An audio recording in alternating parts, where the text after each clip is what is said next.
नमो भगवते वासुदेवाय। आइए अब दूसरा भाग प्रारंभ करते हैं। बृहस्पति देव की कहानी। प्राचीन काल में एक ब्राह्मण था। वह बहुत निर्धन था। उसकी कोई भी संतान नहीं थी। उसकी स्त्री बहुत मलिनता के साथ रहती थी। वह स्नान न करती, किसी देवता का पूजन न करती, प्रातःकाल उठते ही सर्वप्रथम भोजन करती, बाद में कोई अन्य कार्य करती थी। उससे ब्राह्मण देवता बड़े दुखी थे। बेचारे बहुत कुछ कहते थे, किंतु उसका कोई परिणाम न निकला।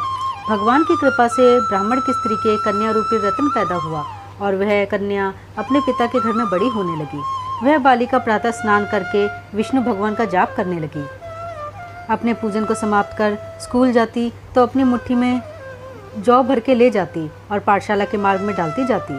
तब ये जौ स्वर्ण के हो जाते। लौटते समय उनको बीनकर घर को ले आती थी।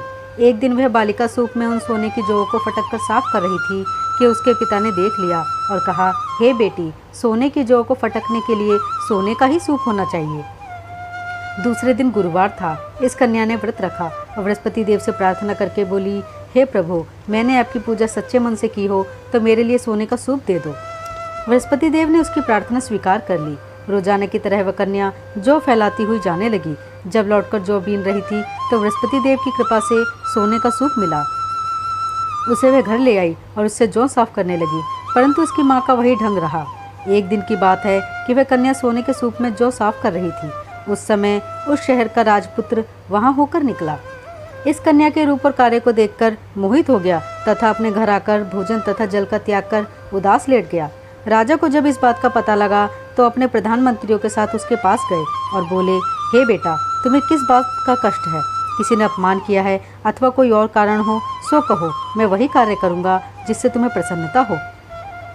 अपने पिता की राजकुमार ने बातें सुनी तो वह बोला, मुझे आपकी कृपा से किसी बात का दुख नहीं है। किसी ने मेरा अपमान नहीं किया है, परंतु मैं उस लड़की के साथ विवाह करना चाहता हूँ जो सोने के सूप में जौ साफ कर रही थी। यह सुन राजा आश्चर्य में पड़ा और बोला, हे बेटा, इस तरह की कन्या का पता तुम ही लगाओ, मैं उसके साथ तेरा विवाह अवश्य ही करवा दूंगा।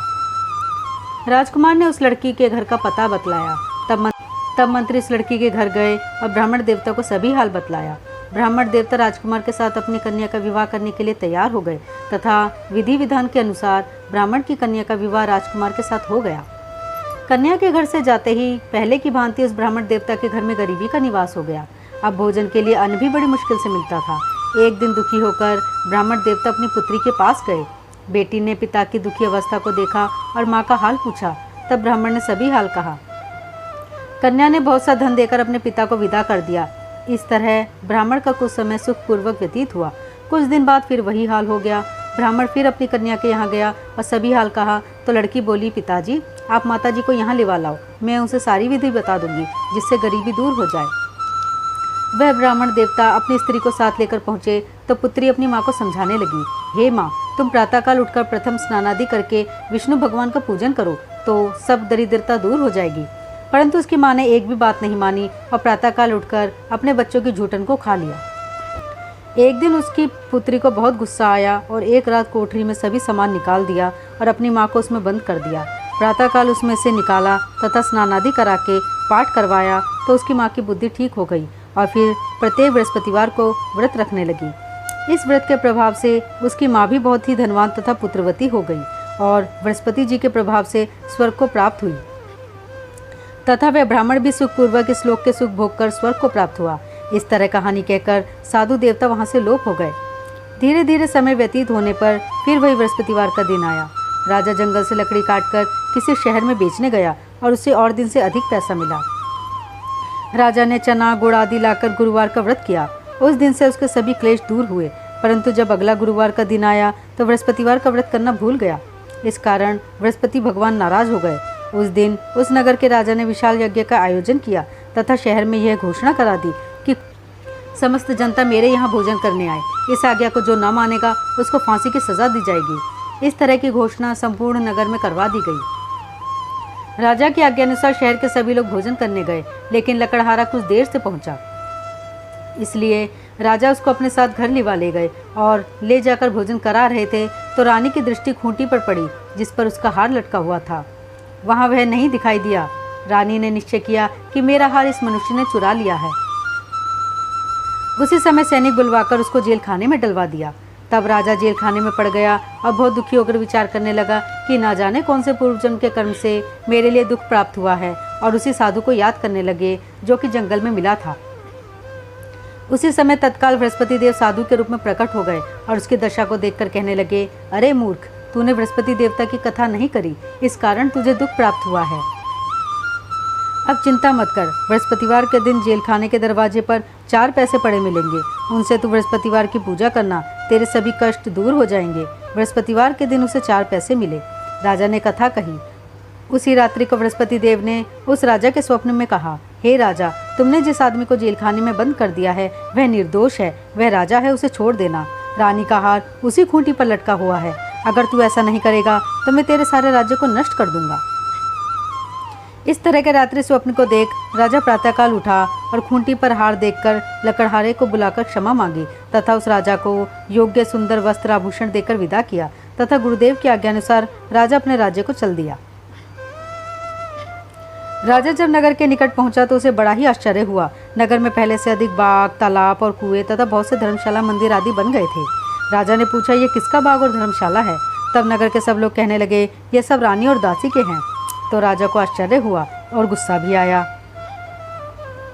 जब रानी ने यह खबर सुनी कि राजा आ रहे हैं तो उसने दासी से कहा, हे दासी, देख, राजा हमको कितनी बुरी हालत में छोड़ गए थे, वे हमारी ऐसी हालत देखकर लौट न जाएं, इसलिए तू दरवाजे पर खड़ी हो जा। आज्ञानुसार दासी दरवाजे पर खड़ी हो गई। राजा आए तो उन्हें अपने साथ लिवा लाई। तब राजा ने क्रोध करके अपनी तलवार निकाली और पूछने लगे, यह बताओ कि यह धन तुम्हें कैसे प्राप्त हुआ है? तब उन्होंने कहा, हमें धन बृहस्पति देव के इस व्रत के प्रभाव से प्राप्त हुआ है। राजा ने निश्चय किया कि 7 दिन बाद तो सभी बृहस्पति देव का पूजन करते हैं, परंतु मैं रोजाना दिन में 3 बार कहानी कहा करूंगा तथा रोज व्रत किया करूंगा। अब हर समय राजा के दुपट्टे में चने की दाल बंधी रहती तथा दिन में 3 बार कहानी कहता।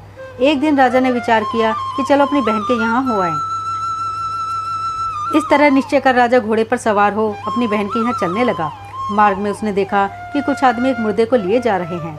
उन्हें रोककर राजा कहने लगा, अरे भाई, मेरी बृहस्पति देव की कहानी सुन लो।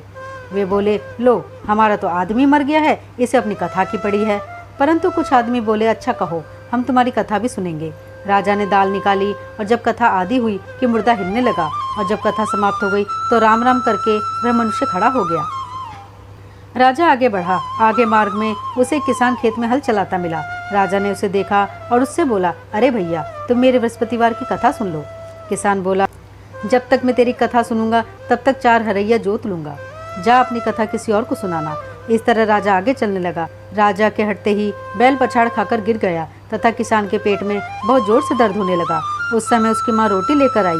उसने जब यह देखा तो अपने पुत्र से सब हाल पूछा और बेटे ने सभी हाल कह दिया। तो बुढ़िया दौड़ी दौड़ी उस घुड़सवार के पास गई और उससे बोली, मैं तेरी कथा सुनूंगी, तू अपनी कथा मेरे खेत पर ही चलकर कहना।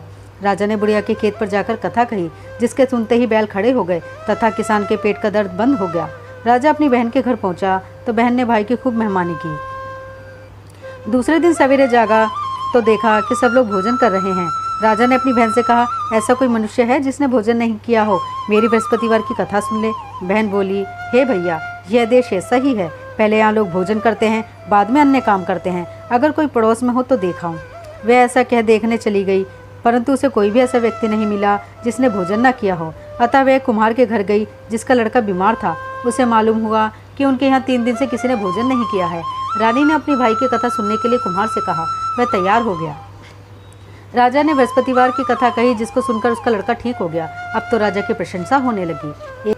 एक दिन राजा ने अपनी बहन से कहा कि हे बहन, हम अपने घर जाएंगे, तुम भी तैयार हो जाओ। राजा की बहन ने अपनी सास से कही। सास बोली, हाँ चली जा, परंतु अपने लड़कों को मत ले जाना, क्योंकि तेरे भाई की औलाद नहीं होती है। बहन ने अपने भैया से कहा, हे भैया, मैं तो चलूंगी, लेकिन कोई बालक नहीं जाएगा। राजा बोला, जब कोई बालक नहीं चलेगा तब तुम ही क्या करोगी? बड़े दुखी मन से राजा अपने नगर को लौट आया। राजा ने अपनी रानी से कहा, हम निर्वंशी राजा हैं, हमारा मुंह देखने का धर्म नहीं है और कुछ भोजन भी नहीं किया। रानी बोली, हे प्रभु, बृहस्पति देव ने हमें सब कुछ दिया है, वे हमें औलाद अवश्य देंगे। उसी रात को बृहस्पति देव ने राजा से स्वप्न में कहा, हे राजा, उठ, सभी सोच को त्याग दे, तेरी रानी गर्भ से है। राजा को यह बात सुनकर बड़ी खुशी हुई। 9वें महीने में उसके गर्भ से एक सुंदर पुत्र पैदा हुआ। जो सद्भावना पूर्वक बृहस्पतिवार का व्रत करता है एवं कथा पढ़ता है अथवा सुनता है और दूसरों को सुनाता है, बृहस्पति देव उनकी सभी मनोकामना पूर्ण करते हैं। बोलो बृहस्पति देव की जय, विष्णु भगवान की जय।